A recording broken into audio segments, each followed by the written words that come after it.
Okay, so I pretty much had the remainder of yesterday and most of this morning to look at the auditor's report a little bit more thoroughly, and I'll do my best to share some of the data that I'm about to go over with you after I get done filming this.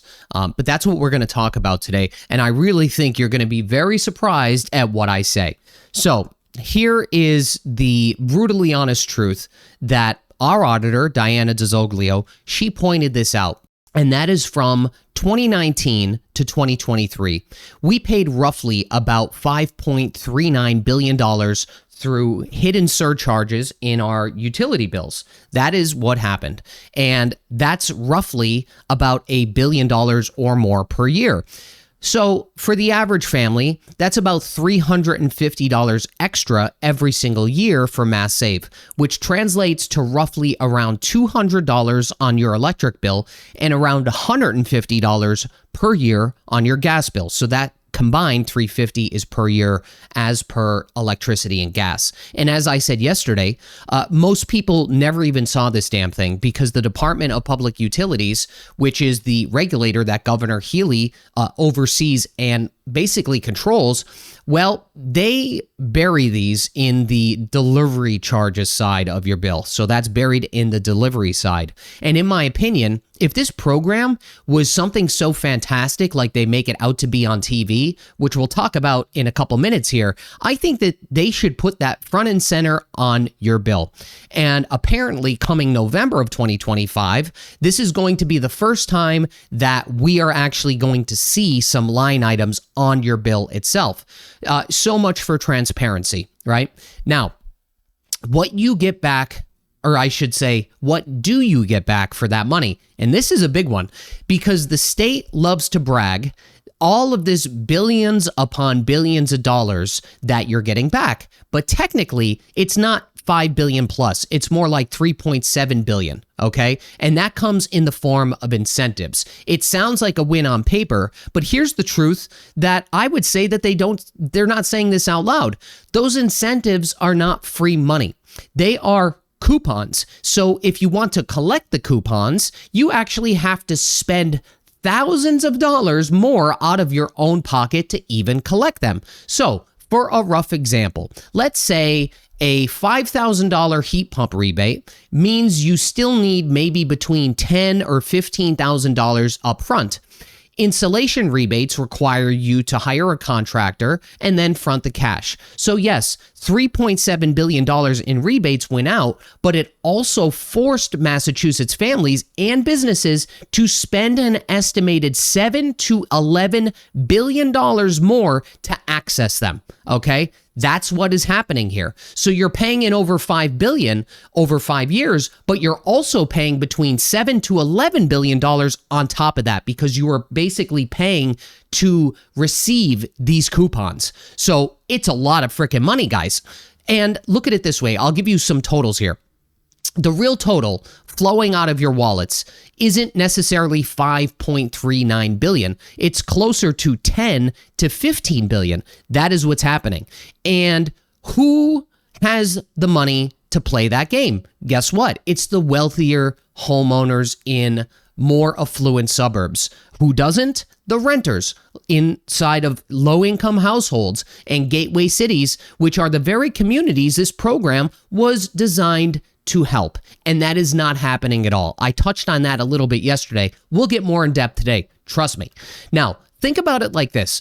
In a, let's say a normal world, if you want a new HVAC system, you'd more than likely call 3 contractors, you'd compare 3 bids, and you'd pick the best out of those 3 contractors.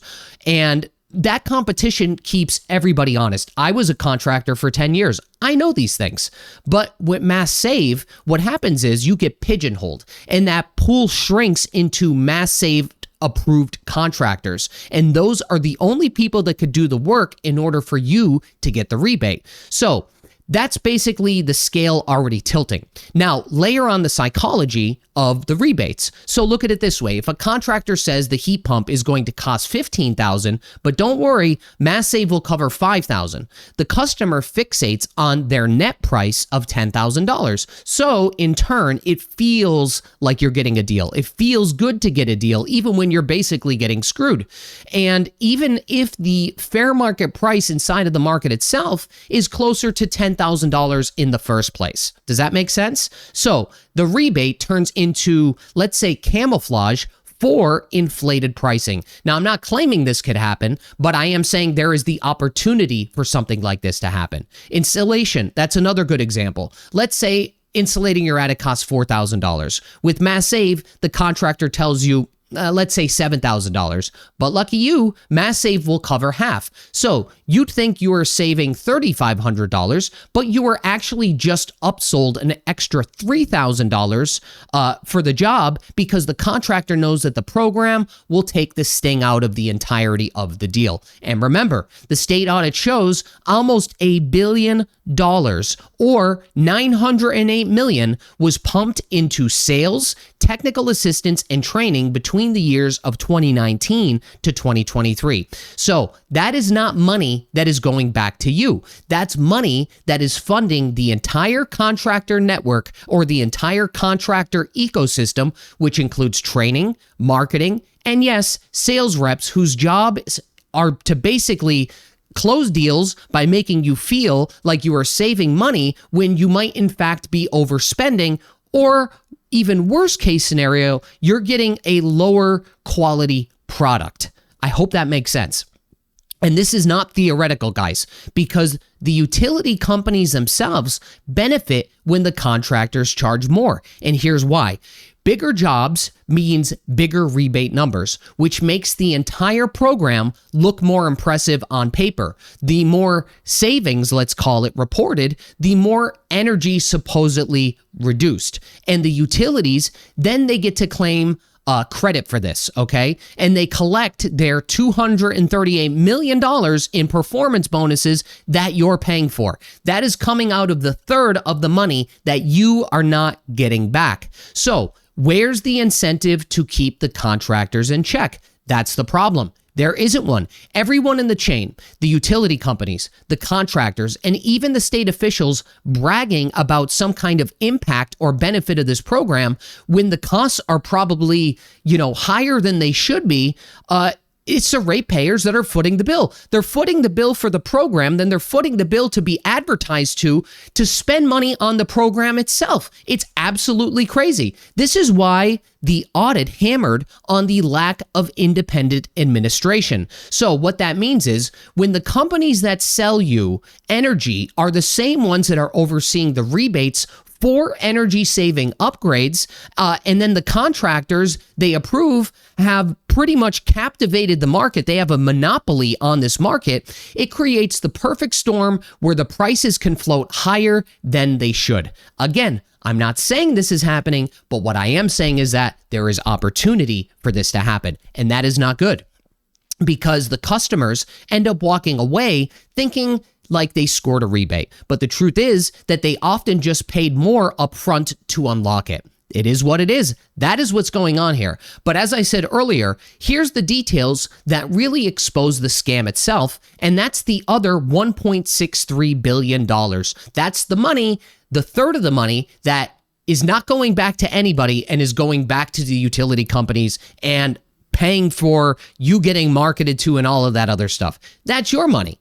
That's your money, guys. And it didn't go to insulation. It didn't go to upgrades. It didn't go to the ratepayers at all. It went to, as I said earlier, the $908 million for sales and technical assistance, the $217 million for program administration. There was $156 million for marketing and advertising. Again, you're getting marketed to by your own money to install these things. Then there was two more. There was $109 million for evaluation and research, and another $238 million in performance incentives, which to me is just a fancy way of saying bonuses for the utility companies that are running the show. This is a mega monopoly, guys. Imagine paying hundreds of dollars a year into a program that's supposed to help you and watching $250 million of that money get handed back to the very companies already making money off your energy bills.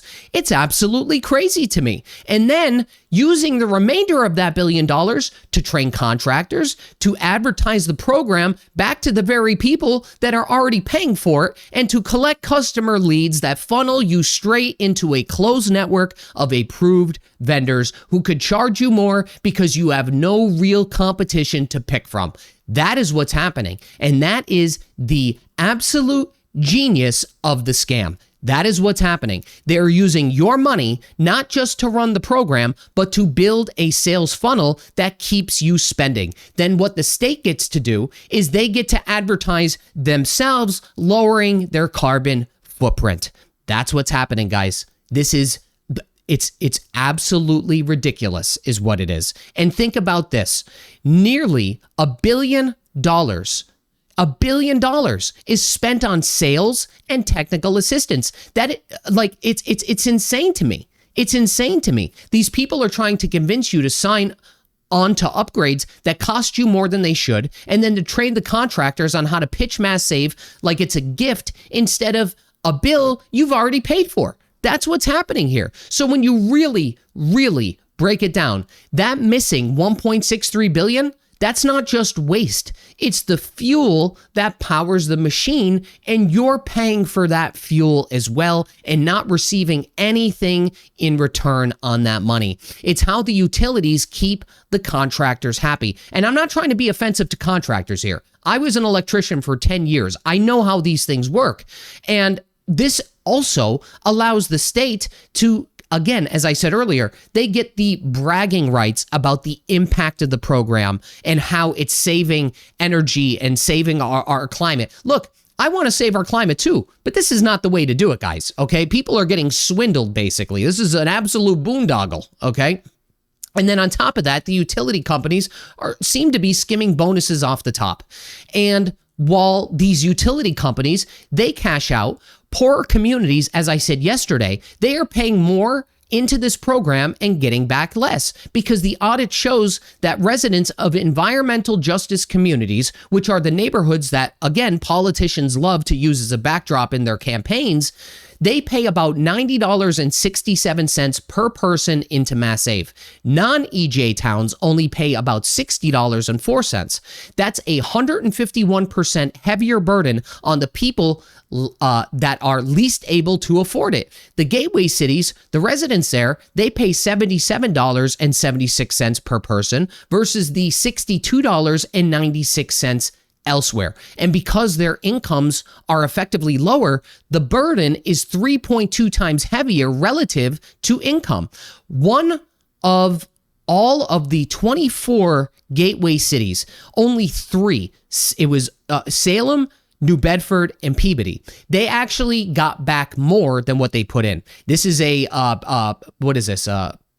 paradox, okay? That's what this is, okay? Like, nobody could figure this out. There's only 3 towns that are getting back more than they put in. Everybody else lost. And don't forget about the renters. They pay this surcharge every month, and they can't force their landlord to upgrade anything at all. And even Diana said this too. The audit bluntly says that they functionally cannot participate, yet they must pay. That's not equity. That's extortion, okay? That's what this is. And meanwhile, the homeowners who can actually afford the upgrades, they are the ones that could drop thousands of dollars on these upgrades to get the cash and rebates and brag about how green they are, while the renters in Lawrence and Lowell keep bleeding money into a program designed in a way that they can't even use. So let's put the pieces of the puzzle together. $5.39 billion collected, $3.7 billion dangled back, but only if you could spend billions upon billions of dollars more to unlock it. And the $1.63 billion gone entirely into marketing fluff, admin bloat, research, and bonuses for the utility companies. Environmental justice communities pay roughly 151% more per person. Gateway cities carry triple the burden relative to income, and renters are forced to pay, but they cannot participate in the program that they are paying for. Then the utility companies, they skim the bonuses while hiding the fees in your bill until the end of 2025, which I believe is coming in November. And this whole entire thing is overseen by the Department of Public Utilities. This is a disgrace. This is an absolute embarrassment.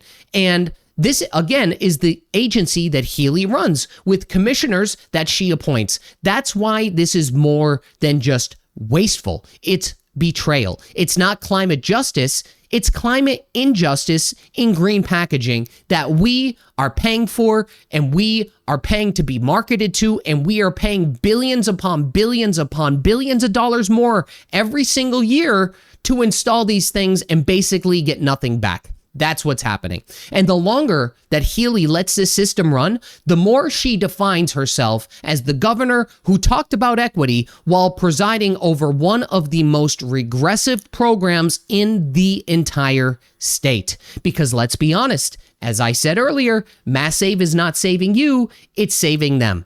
And I just want to drive this point home one more time. Again, we are getting about 2/3 of that $5 billion.